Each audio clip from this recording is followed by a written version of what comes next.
Welcome, it's Francis Hunt, the Market Sniper. Glad to be with you. Yep, it's a Friday and it's a video for you coming from the roaring oceans of the southern tip of Africa. Yes, oil. This is what I'm going to talk about. Oil for me is hanging by a thread. Let's take you to the chart straight away. Just remind you about something that we've said. We were, of course, the proponents quite some time ago when gold was just starting its major move up to be long gold and short oil. And let's see a little bit about how that has progressed. So first of all, oil in terms of its structure. We have an inverted HVF structure. So let's start on the small side. I've got it on the weekly, but this is an inverted HVF. We did break. We had a little bit of squeezy Japanesey on the level there. We did break it down. We had a rally back up. We touched our axis over there, and we've fallen out of, after a bear pole, an ascending return move after making our first interim over there. So that's why you have interims. You expect pushbacks against the price. We're yet to have our juiciest stage of this inverted HVF trade, which has a target of 52. Now, by the way, in making 52, it goes without saying that it will run the 65, this light blue line. Now, the light blue line is how oil jumped up onto the 65 level, struggling to hold it, get on it, and then put a proper stake in the ground over there, round about armpit 1, broadening onto it, before making a head that was a blow off top to 129. That was something people forget. We said you're going to reflate violently now, after making the single digit call that was associated with CV19. Then the right shoulder, and this is your 65 neckline. Look at this defense here at 65. 65 just run, smashed up. Another spill, 65 just run. Lots of lower wicks, keeping it above. Must keep above 65, must keep above 65. Again over here, which is our RL2 of the inverted HVF. This basing ascending grind line, of course, broke. So that was the beginning of the downside move. It was trying to hold it up. You were also getting lower highs. The ability to go higher was getting weaker. So overall, our thesis has been the economy is far weaker than you're being told. In actual fact, you had a message from Powell. Let's go and find that message from Powell. Here we go. Let's lose my fancy drawings, my Picasso. Hawkish Fed outlook. What did Powell say?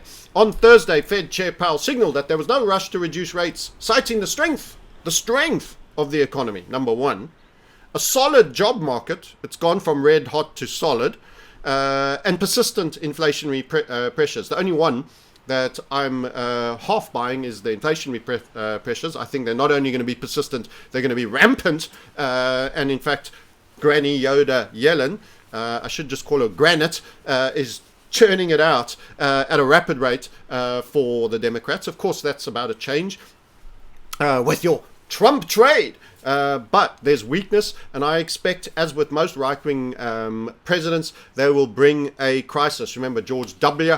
got 2001, he got the dot-com bust, he got the whole 2001 9/11 events, etc. And then in 2016, we had the events of March 2020, which started in 2019 for Trumpy.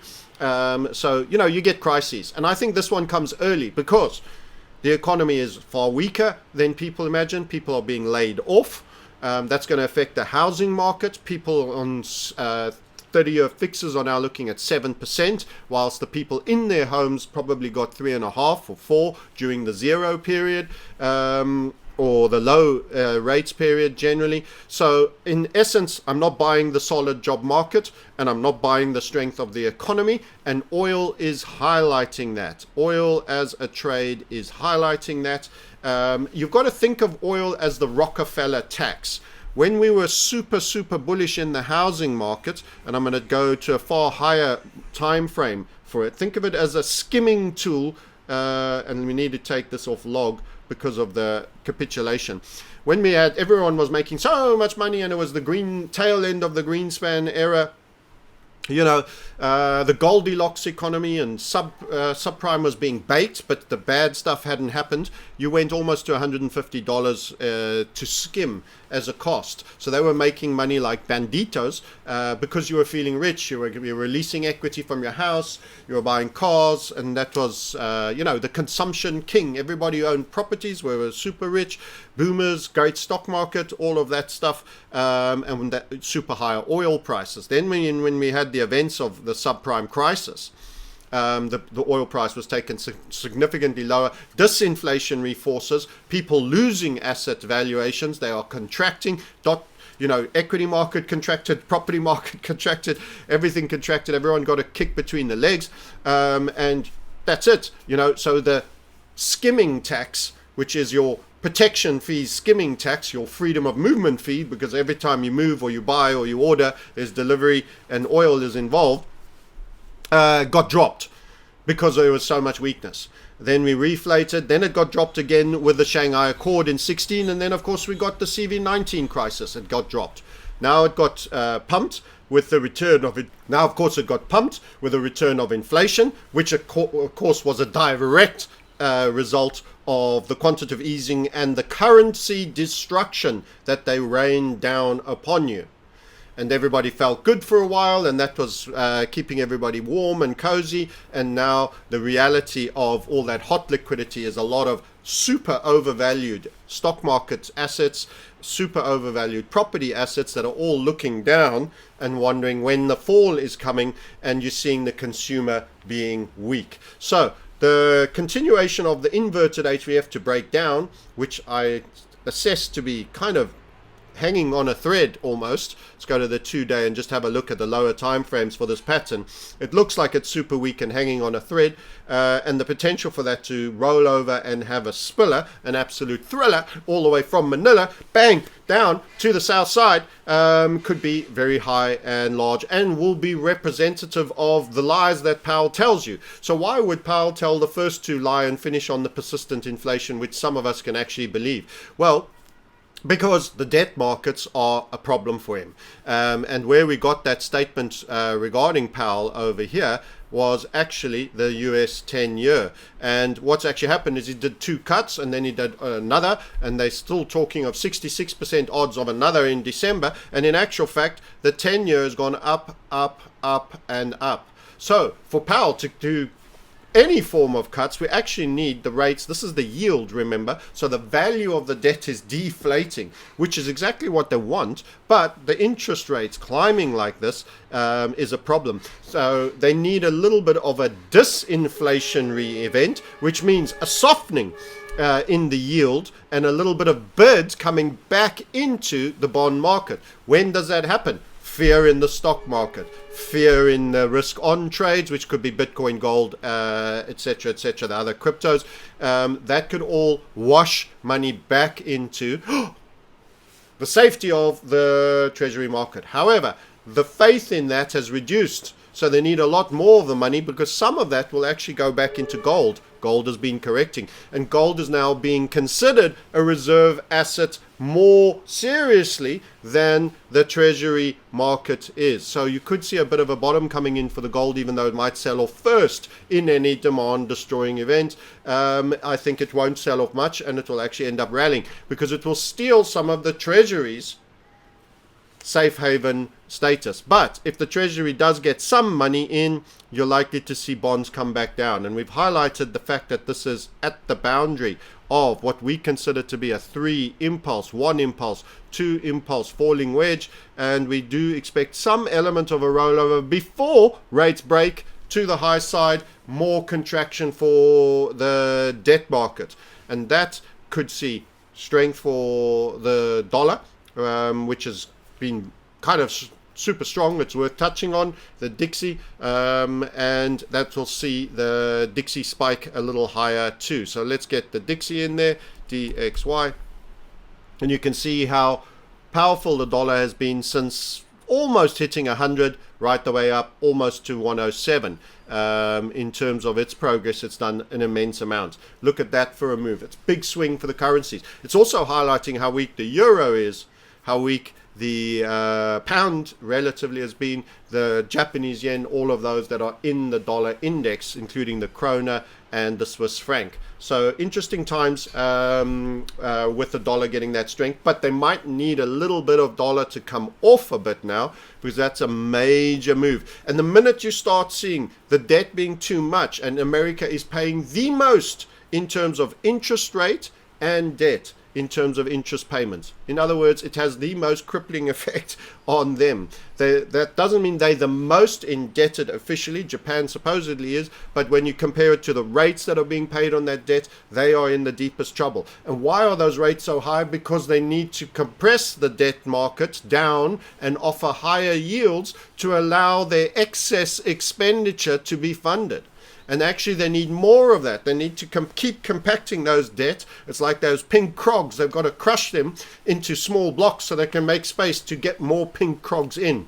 Kind of sounds weird. It is weird. And that is where you're at with a debt-based collapse. It truly is here, friends. And they need to inflate the alternative system, which is why crypto has been moving really strongly. And we've got lots to say on that. Pop over to the Crypto Sniper also, remember, and subscribe there. By the way, the course below, the free course below, will introduce you to HVF method and how and why we see such things as the pattern in a pattern, the inverted HVF inside a larger head and shoulders, and how we use these to multiply. We'll introduce some of the basic concepts in real short bite-sized videos, free to you. Pop your email in, get them in, and you will have a small mini course video that is really quick to watch, 5 minutes long. You can accelerate it if you like, but you get one a day over a course of a week, and it's entirely free to you to use. You will also be subscribed to our newsletter where we discussed some of these core concepts. Typically you'll get something once a week: the anti-fiats, why the gold moved first, the king, and why Bitcoin is the king of crypto and he moves first. And you saw that in the charts. This newsletter was illustrating that. We've shown this quite a lot. A continuation pattern for both of them, different time frames involved here. Remember, Bitcoin's on dog years. The broadening structures they both had. Gold broke first over here, boom, boom, boom, and that Bitcoin was to start and follow. This was done in 1st of November.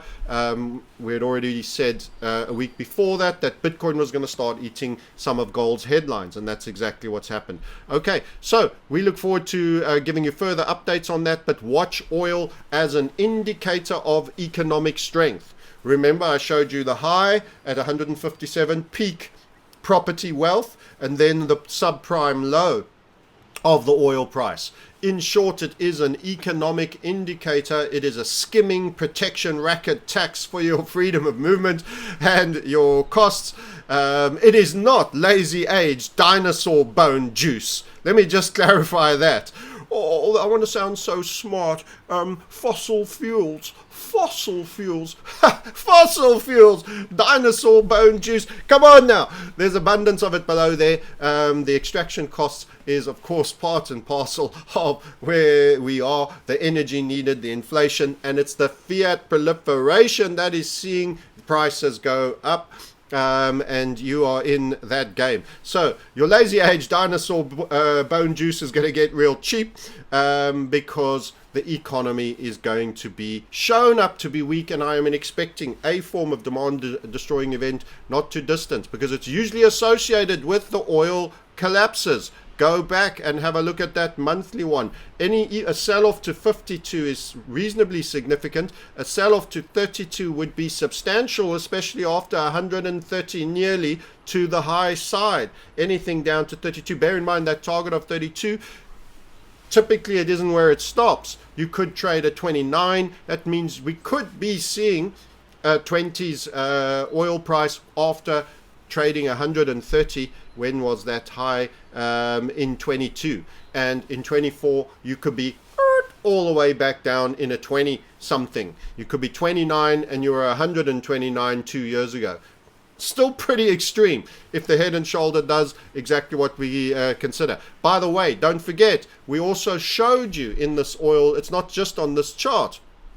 And I'm just highlighting again the economic crises and saying you are very near to one. And you say, but what else can you tell me that tells us we're very near to one? You've forgotten about the yield curve reversion. No one's talking about it anymore. All yield curves have now reverted. They are now in the positive territory. And that is the signal for when a drama event is awaited. And you have oil due to spill. Guess what? You should be short. You should be square or short. If you have any longs, you should have stop losses. You should not be leveraged longs on many things. Investors should wait a buying opportunity. So cash is good right now. Actually, with the amount gold's gone down recently, I would say anything you're buying at 2,500s level is good, even though it could dip a little more. But cash is king right now, friends. Just before the teeth of a demand destroying event could be biting. And that is in essence what we're saying. Don't be over leveraged to the long side.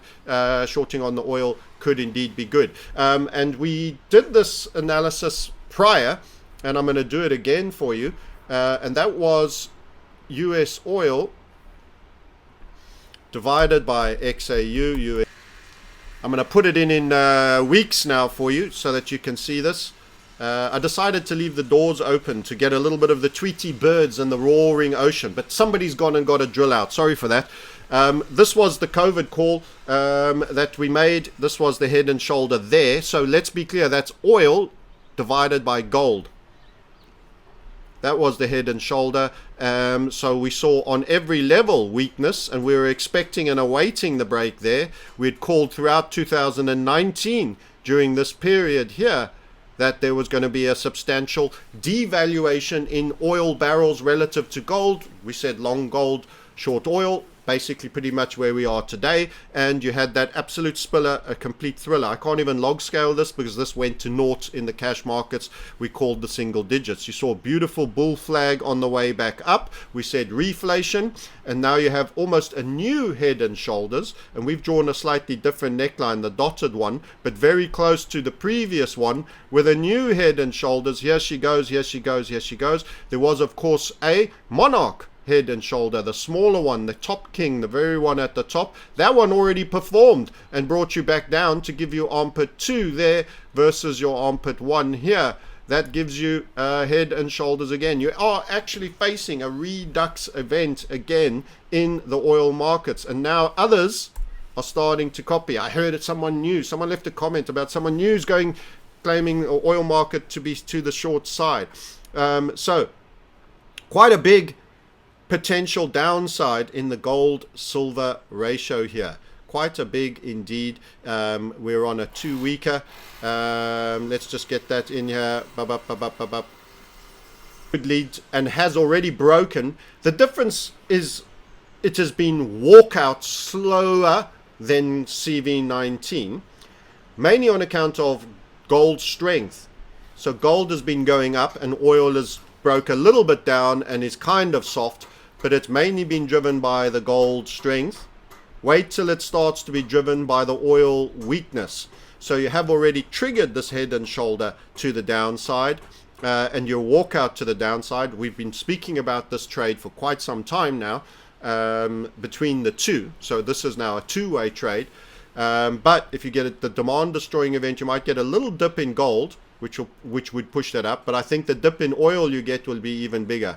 So that's why I think you will accelerate. And that could be a very, very painful experience for the consumer. So I don't know what the tag will be this time, guys. Those chickens, they're certainly sneezing a lot. I don't know. Maybe it'll be that. You know, who knows? We all know. PLUMMET, whatever. Banks, repos, the financial side very much. I feel it will be less about conflict and military war. In fact, peace talks on Ukraine or resolution would really be a rug pull on oil if that's not going to continue. And so I think the crisis is non-military to start with, and that could lead to the sell-off here. Okay, glad to be with you. Hope you've enjoyed this update. Grab your free course in the bottom below. Hit the like. It makes a big difference to us. If you feel ready and you know what we're about and you understand this is critical period in economic history, and you could essentially, This is a polarizing point. You're either going to be one of those that make out like a bandit and whose life is substantially improved as a result of the events, or you're going to be part of the 95, 97% that are going to be obliterated by events. I don't want to be a UBI serf doing whatever the big G tells me, and I say big G as in gov, not as in God. I prefer to be self-reliant and independently wealthy, thank you very much, and maintaining that which I already have as well. So that's what our community is about, helping you negotiate these events. So we say goodbye to the gold oil chart with a dribbling down relationship. Remember when this was called and we were already talking about it, we were at about 0.4. I'm going to multiply, before I finish here, I started to wind down, I'm going to just multiply this by a number so that you can actually get a bit more decimals action on you. So you can see from this, you're at around about at 30, I put a bit too many zeros in, but kind of 3,700, you're already down at 2.6. So that's the amount of loss that you've had. Think about how much oil a gold ounce is now buying, and how much more it will buy if this continues in its downside trajectory. And I'm afraid to say, when you have a weak economy and a weak consumer and a weak retail, I'd rather be in gold. I'd rather be in gold than in oil. Okay, until next time, we'll catch you later. Thanks for watching and supporting us. Bye for now. Tired of profit wipeouts and blown accounts from following trade signal groups and other YouTube channels? Looking for a better way to trade, reduce your stress, and minimize your risk? Become a skilled technical analyst and see the charts and markets in a new light using the successfully proven HVF method by Francis Hunt, while being surrounded and supported by a principled, structured, and experienced community. Enjoy a constructive learning environment while practically trading markets, supported by a bespoke platform run through browser and app, specifically designed to teach and engage you whilst learning and growing as the markets move. This is not a Telegram or Slack signal group. All trade ideas are based on a proprietary technical analysis process honed over decades, which is the HVF method, leading to trade ideas with fast-moving breakouts and tight stops, exact entries and exits, nuanced interim considerations, and ultimately, strong rewards. Submissions are graded and scored by Francis for potential high-quality setups, and we provide bespoke tools to help get the job done properly and with precision. Over time and with focused effort, you'll begin to look at charts and price action just like Francis. Community updates every day by Francis and our 3 webinars a week provide a 360-degree approach, which are presented by our experienced team of trade leaders to spot potential trades. We're a community of self-actualized individuals, spanning the globe and active 24/7, 365. The premium community provides a warm, supportive, and cooperative place for people willing to listen, participate, contribute, and to learn. We've changed thousands of traders' lives. Transform your approach to trading now. Transform your life. Book an introductory call with us on the link below.